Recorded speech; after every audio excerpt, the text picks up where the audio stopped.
Oh, hey, how's it going, everybody? So, here we are back for another edition of All In.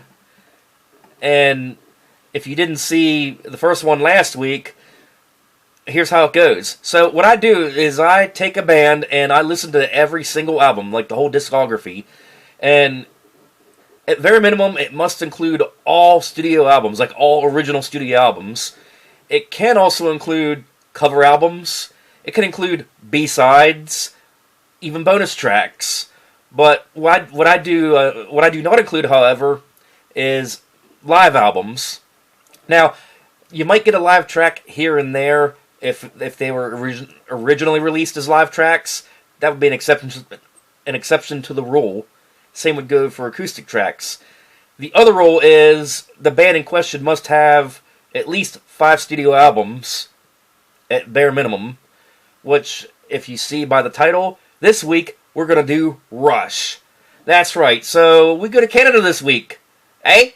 So yeah, kind of a little backstory with my experiences listening to Rush. I guess you could say it started off with my dad. He was always into like that era of rock from like the 60s, the 70s, and he listened to a lot of Rush when I was growing up, so that's kind of why I got into Rush. And over the years, I've purchased a few of their albums here and there, and then, of course, the rest of them that I did not purchase physically, I got on download. So, let's get started here. So, their entire discography, we're also going to include their album Feedback, which is a cover album, so it's going to be a total of 20 albums in this one. So, basically, their discography is spanning from their self-titled debut in 1974 all the way up to their Clockwork Angels album back in 2012. And, yeah, they definitely had a hell of a career, for sure. And they're one of those bands that, yeah, they did change their sound over the years, but they really didn't try to go with the trend either. Like, you know, 80s you had hair bands, 90s you had grunge, 2000s you had new metal, and they've been around that whole time. But we'll start it off talking about their self-titled debut from 1974, Rush. So we start off with Finding My Way, you got Need Some Love, Take a Friend, Here Again, What You're Doing, In the Mood, ooh, Before and After, and I would say the most popular track on this album would be Working Man, which is like a long 7 minutes and 10 seconds, but real good guitar riffs at the end of that one, good guitar solo. And this was just before all the original members, but my dad also has this on vinyl. So yeah, very solid album, highly recommend it, for sure. So then we move on to the next year, 1975, we have Fly By Night. This one I don't have a physical copy of, it was on download. And I would say definitely the title track would be the most popular track of this one. So then we have, yeah, we start off with Anthem, we have Best I Can, Beneath, Between, and Behind, and Bite Toward the Snow Dog, which I do love Bite Toward the Snow Dog. That's actually a pretty good track. It has like I'm going to get to it later about 2112, but it has like little sub parts of the track. You know, that song is what, 8 minutes 37 seconds. So it's longer than Working Man. So then we go to side 2. It's Fly By Night, Making Memories, Rivendell, and In the End.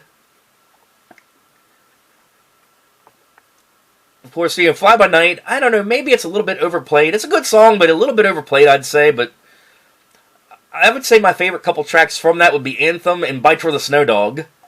But yeah, definitely a good, solid sophomore album. And this is, at this point, they have had all 3 of their original members from this point on. So then we move on to Caress of Steel. And yeah, also, this is a little bit later in 75, so same year.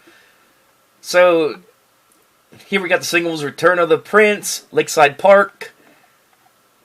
And there really isn't much of a track listing to it because like the last 2 songs are like real long. So you got Bastille Day, then you got I Think I'm Going Bald, and Lakeside Park. And then we have the Crumb Cancer, and it kind of has like a sub-track listing, so it goes Into the Darkness, Under the Shadow, Return of the Prince. And then you go to side 2, and the whole side is the Fountain of Lemeth. And there you have another subtrack listing there as well. So they tend to go with like real long songs, sort of like a musical, if you will. But yeah, I mean, not my favorite as far as 70s Rush goes, but I like it. But yeah, I would say Bicycle Day is my favorite. So then we move on to 2112. Very popular album right here. So, obviously here we got 2112 with all its subtracks. And that is literally the whole first side of the album. So it's like, you go from Caress of Steel with like a whole side of a song, and then you go to 2112, and side 1 is literally the whole song. And then, once you flip over to side 2, you got A Message to Bangkok, and it has that little dee-dee-dee-dee-dee-dee-dee. Kind of like that. You have the Twilight Zone, Lessons, Tears, and Something for Nothing. And I do love this album. Like, every track on it is great. Like, I'm not a fan of, like, real long songs, but, I mean, 2112 as a song is great. Yeah, they also did a 40th anniversary edition of this album, and they kind of did something cool with like, the bonus tracks on this album. Instead of just, like, putting off, like, say, some live tracks or maybe some, like, studio outtakes, they kind of did something different. They actually had newer bands cover their songs and made that their bonus material. Like, if Alice in Chains, they did a damn good version of Tears, I thought. And then Billy Talent, they're also from Canada. They did a cover of The Passage to Bangkok. So, yeah, definitely some hidden gems there, too, if you like modern rock, too. So yeah, moving on. 2112, great album. I recommend it.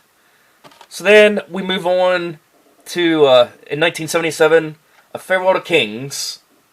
So, obviously here you get this title track. You get a Xanadu, I think that's how you pronounce it, or Xanadu. Somebody correct me on that in the comments. Of course, Closer to the Heart, that's probably the most popular one on this album. Then Cinderella Man, you got Madrigal and Cygnus X1. And of this track listing, yeah, I do like Farewell to Kings, Closer to the Heart. Yes, it's played a lot. It might get a little overplayed, but I don't hate it. And then I do like Cinderella Man. I think that's a cool song. I used to work with a guy years ago. He used to sit around and like sing parodies and shit. I wouldn't say he was no Weird Al Yankovic or anything, but he used to, like, instead of Closer to the Heart, be like, "Eat your pants and fart." Yeah, that was pretty hilarious. But yeah, another good one, a good follow-up to 2112. So moving on. So we have, I think it's Hemispheres is the next one. Yeah, Hemispheres. So this one came out the next year, 1978. And continuing on here, we continue on with the Cygnus X1. This is called Cygnus X1 Book 2. And this is another one that has its own subtrack listing, takes a whole side of the record. So, kind of a sequel to what the last track was on Farewell to Kings. Kind of a cool way to do it. So then, once you flip over to the other side, you got Circumstances, The Trees, and La Villa Strangietto, I believe it was. Oh, yeah, and Exercise and Self-Indulgence, or Self-Indulgence. And that one also has a subtrack listing as well. So, I would say The Trees is probably the most recognized track on this one. I remember, like, 98 Rock used to play that song a lot when I was growing up. When I used to patch my stereo into the TV antenna just to pick it up. But anyhow, we move on. We're out of the 70s. We move on to the 80s with Permanent Waves. So, here we start off with The Spirit of the Radio. I would say the most popular song on that album. Then after that, you got Free Will. Love that song. Probably my favorite Rush song ever. And then, of course, you have Jacob's Ladder, Intro Nous, Different Strings, and Natural Science. But yeah, Spirit of the Radio, I would say it still gets played a lot today. I mean, I would say it's not overplayed, but commonly played. But yeah, I've had this CD here since my teen years. So this is like the first Rush album I ever purchased. So yeah, this came out in 1980. I got into it back in probably like 95, I would say. So better late than never. So then we move on to 1981's Moving Pictures. I would say arguably their most popular album ever. So you start off with Tom Sawyer, good song. You have Red Barchetta, another popular song. XYZ, that one apparently was popular on Guitar Hero. You got Limelight, which is another popular one. The Camera Eye, Witch Hunt, and Vital Signs. And yeah, this is a really good, solid album. I highly recommend it. I would say my favorite track off of this, probably Tom Sawyer. So we move on to the next one, Signals, which I only have that on download. So here we start off with Subdivisions, and they start off with, I would say, the most popular song on that album. We got The Analog Kid, Chemistry, Digital Man, The Weapon, Part 2 of Fear, New World Man. Yeah, that's right. Yeah, New World Man. Okay, that's another popular one too. Losing It and Countdown.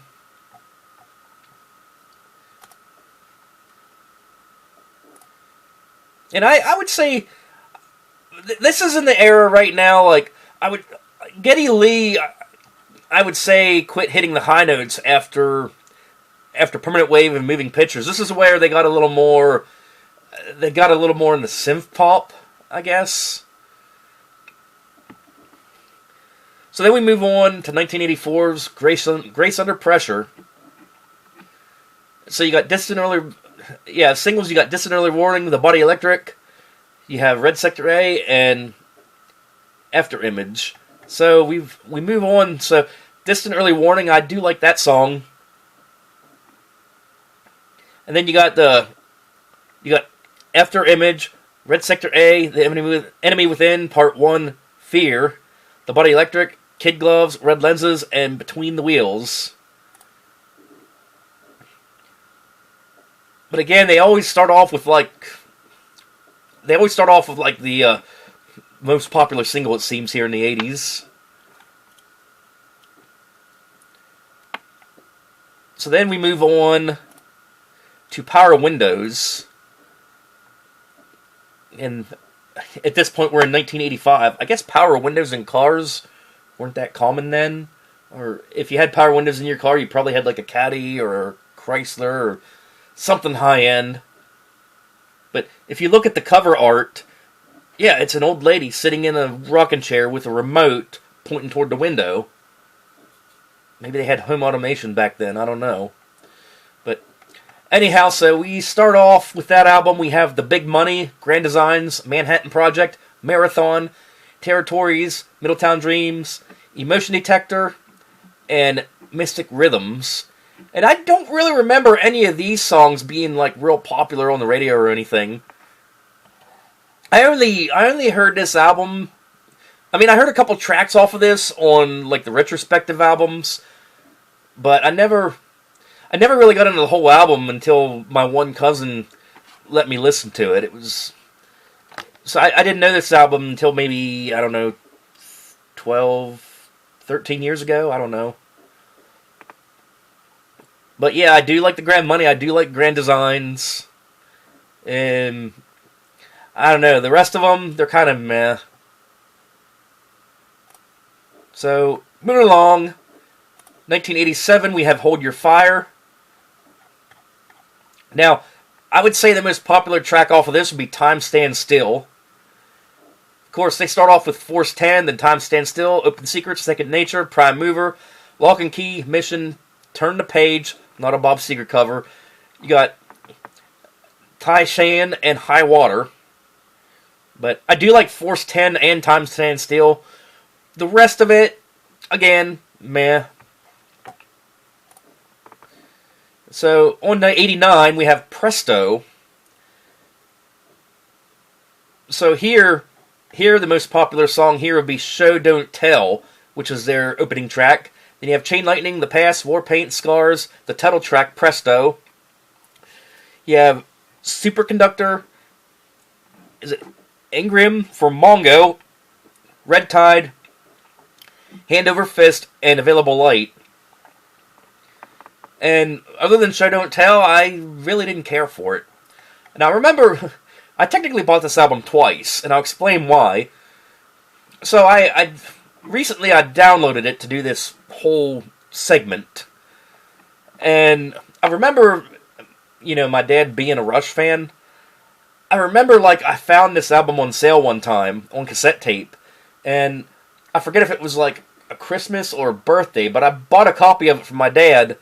And I don't remember ever once hearing him play it in the truck.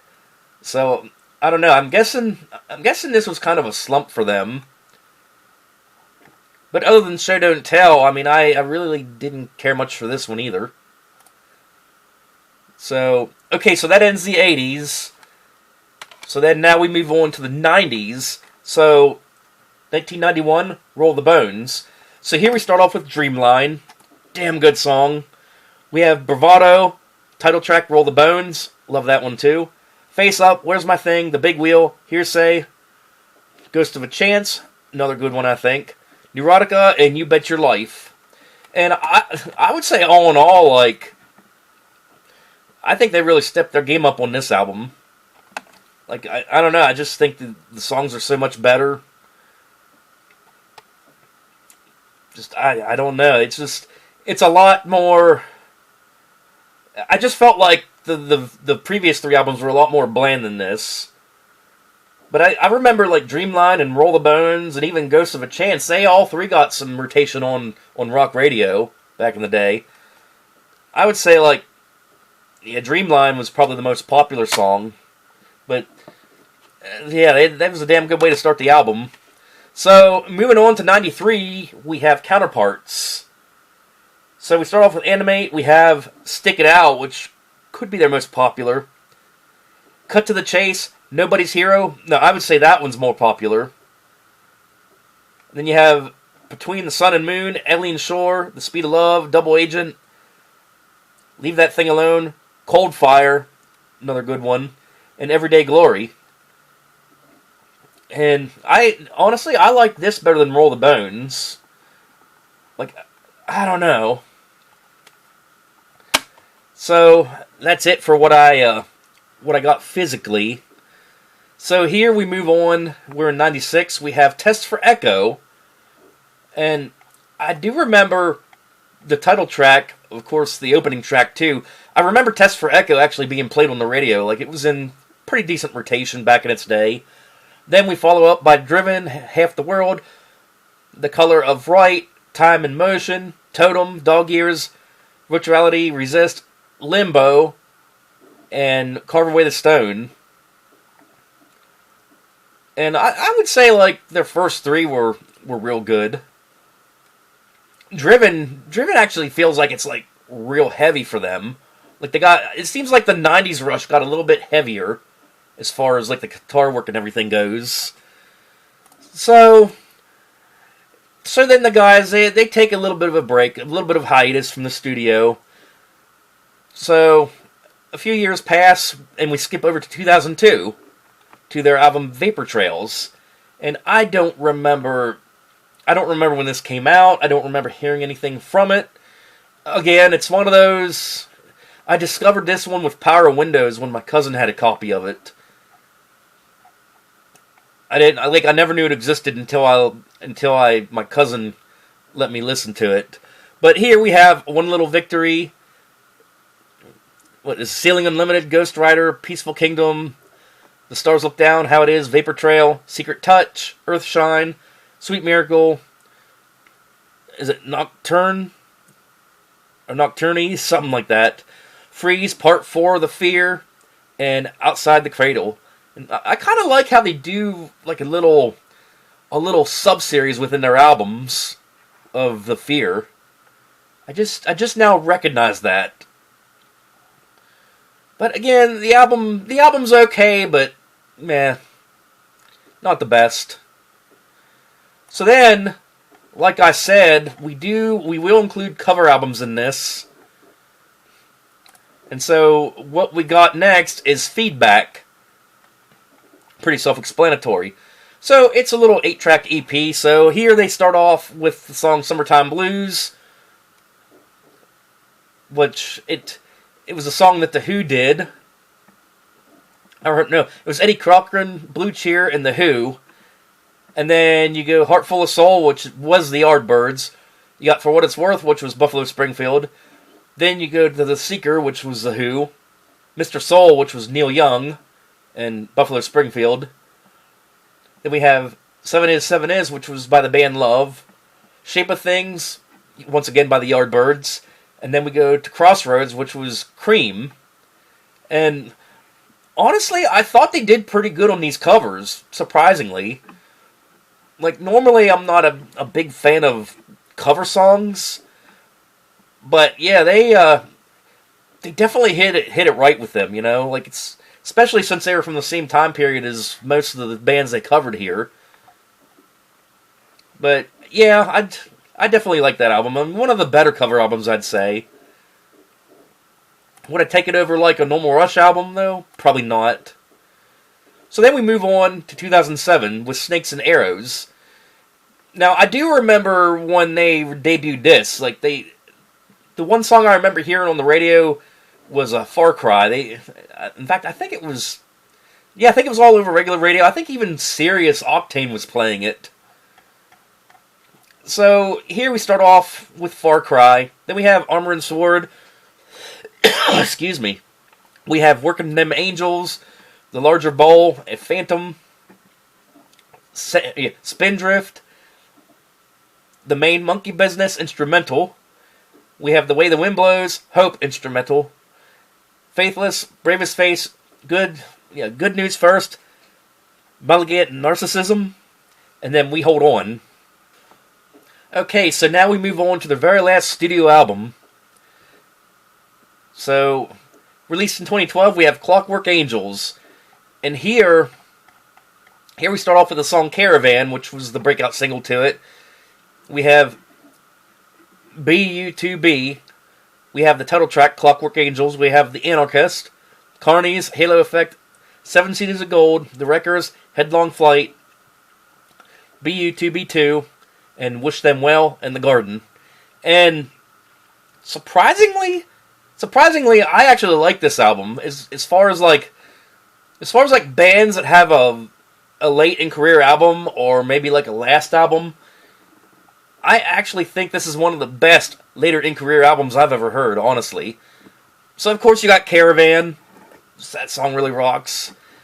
Love Clockwork Angels, love The Anarchist, and the other single, Headlong Flight, really good tune. And to be honest, I don't know. It's definitely one of the best albums in recent years, for sure. So, now that we've won over everything as far as their discography goes, I guess I'll give you, like, my faves and my least faves. So, since they span, like, 4 decades in albums, I'm gonna split it off into decades. So, 70s Rush. What was my favorite? What was my least favorite? Well, I think my least favorite would be Caress of Steel. And I would say my all-time favorite of the 70s, definitely 2112. Just good instrumental, all-out good instrumental. And then, I would say a close second in there would be the self-titled Rush album. So, we move on to the 80s, and I would say as far as favorite Rush albums, I'd say Moving Pictures is at the top in the 80s era. But as far as, like, least favorite, I don't know, I'd have to say Presto. I don't know, I didn't care for it. So then we'll move on to 90s Rush, which only gives us 3 choices. And I can't really say I disliked anything within them 3 albums, but I don't know. I don't know what's even my... I'm going to say my favorite of the 90s was definitely Counterparts, for sure. Roll the Bones and Test for Echo, they're kind of neck and neck with each other as far as, like, least favorite, but I don't hate on any of them. So then, going into the 2000s rush, well, we're going to say 2000 and beyond. If we were to go decades, then Clockwork Angels would have its own deal, but we'll just say 2000s and beyond rush, which leaves us technically 4 albums if you count the cover. So, I would say my very least favorite of the 2000s rush would have to be Vapor Trails. Like, I don't know, I just wasn't feeling it. That's not what she said. But as far as my favorite from that era, Clockwork Angels, by far. It's one of the... It's this is like the very rare time when I think a band goes out on top when they release a last album. But I really feel they went out on top with this one. And if you haven't heard that album, I definitely recommend you hear it. And, of course, after they released that album, they toured for about 3 more years and then called it quits. But there's no denial. I mean, they had a hell of a career. I mean, spanning well over 4 decades. But, so yeah, I'm going to go out on a limb and say that they're probably my most favorite 70s classic rock band ever. So yeah, so I'm going to be doing a lot more of these all-in videos. Of course, I'm working on another one right now, and I'm just going to give you a hint. British Invasion. Can you guess what band it's going to be? Tune in next time, and we'll see ya.